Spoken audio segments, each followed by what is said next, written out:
ಅಲ್ಲಿ ತುಂಬಾ ಸುಂದರವಾದ ಹುಡುಗಿಯರು ಇರ್ತಾರೆ. ಸೌಂದರ್ಯ, ಅಂದ, ಚಂದವನ್ನು ಅಸೂಯೆ ಪಡುವಂತಹ ಸೌಂದರ್ಯ ಅವರದ್ದು. ಅವರೆಲ್ಲ ಒಂದೇ ಗ್ರಾಮದಲ್ಲಿ ಇರ್ತಾರೆ, ಒಂದೇ ಸ್ಥಳದಲ್ಲಿ ನೆಲೆಯೂರಿದ್ದಾರೆ. ಆದರೆ ಅದು ಕೇವಲ ಮದುವೆಯಾಗದೇ ಇರುವ ಹುಡುಗಿಯರು ಇರುವ ಊರಂತೆ ಕಣ್ರಿ. ಹೌದು, ನೀವು ಕೇಳಿದ್ದು ನಿಜ. ಅದೊಂದು ವಿಚಿತ್ರವಾದ ಗ್ರಾಮ, ಕೇವಲ ಹುಡುಗಿಯರು ಮಾತ್ರ ಇರುವಂತಹ ಸ್ಥಳ.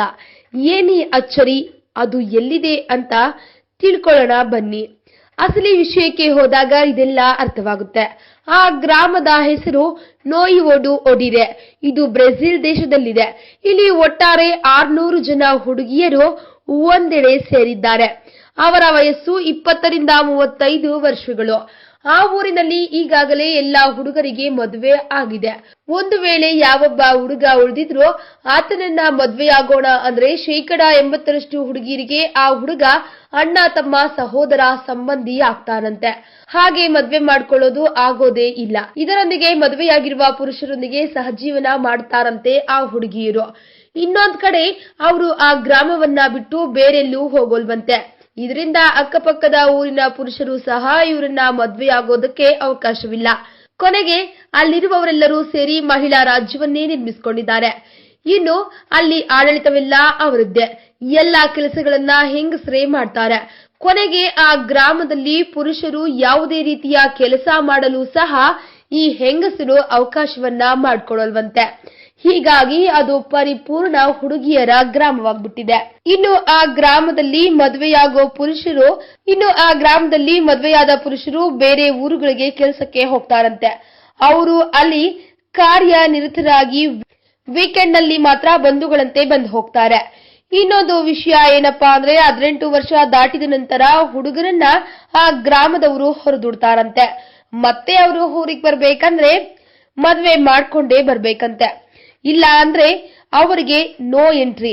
ಇನ್ನ ಬೇರೆ ಪುರುಷರು ಬರಬಾರ್ದು. ಒಂದ್ ವೇಳೆ ಬೇರೆ ಪುರುಷರು ಆ ಗ್ರಾಮಕ್ಕೆ ಬಂದ್ರೆ ಖಂಡಿತವಾಗಿಯೂ ಅಲ್ಲಿಯ ಯಾವ್ದಾದ್ರೂ ಒಬ್ಬ ಹುಡುಗಿಯನ್ನ ಮದ್ವೆ ಮಾಡ್ಕೊಳ್ಳೇಬೇಕು.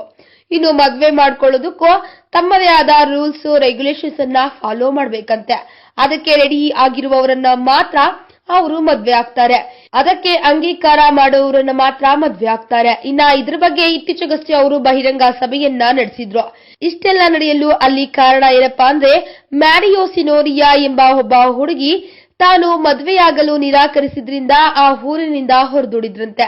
ಇದು 18ರ ಶತಕದಲ್ಲಿ ನಡೆದ ಘಟನೆ. ಇನ್ನು 1940ರಲ್ಲಿ ಮತ್ತೆ ಅದೇ ರೀತಿಯ ಕೆಲವರು ಹುಡುಗರು ಮದುವೆಯನ್ನ ಆಗಲು ನಿರಾಕರಿಸದೇ ಇದ್ರಿಂದ ಈ ಹುಡುಗಿಯರನ್ನ ಊರಿನಿಂದ ಮತ್ತೆ ಈ ಊರಿಗೆ ಹೊರದೂಡಿದ್ರಂತೆ.